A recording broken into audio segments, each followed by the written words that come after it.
எம்ஜிஆரின் சிரிப்பில் உண்மை தெரிகிறது என்றால் என்ன அர்த்தம்?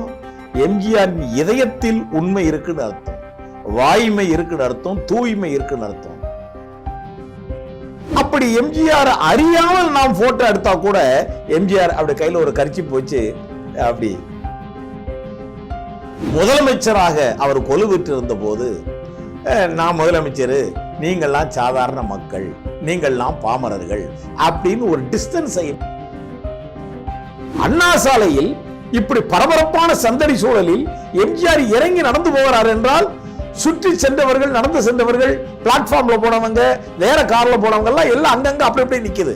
முதலமைச்சர் எம்ஜிஆருக்கு இது தேவையா? தன்னை முதலமைச்சர் என்று நினைக்காமல், தன்னை ஒரு மனிதன் என்று நினைத்துக் கொண்டு, காக்காய் வலிப்பில் அவதிப்பட்டுக் கொண்டிருப்பவர் சக மனிதன் என்று நினைத்துக் கொண்டு, ஒரு உயிர். எம்ஜிஆரை எப்படி கிண்டல் செய்தவர்கள், கேலி செய்தவர்கள், எம்ஜிஆர் சுய விளம்பரத்துக்காக இப்படி நடிக்கிறார் என்று சொன்னவர்கள் எல்லாம் அவர்கள் வாழ்க்கையில் மன்னிப்பு கேட்டு திரும்பி இருக்கிறார்கள் என்பதும் வரலாறு. முதலமைச்சரா வராம இருந்தா கூட எம்ஜிஆர் என்ன செய்யணுமோ மானுட இடத்திற்கு அந்த உதவியை செய்து கொண்டிருப்பார். முதலமைச்சராக வந்தது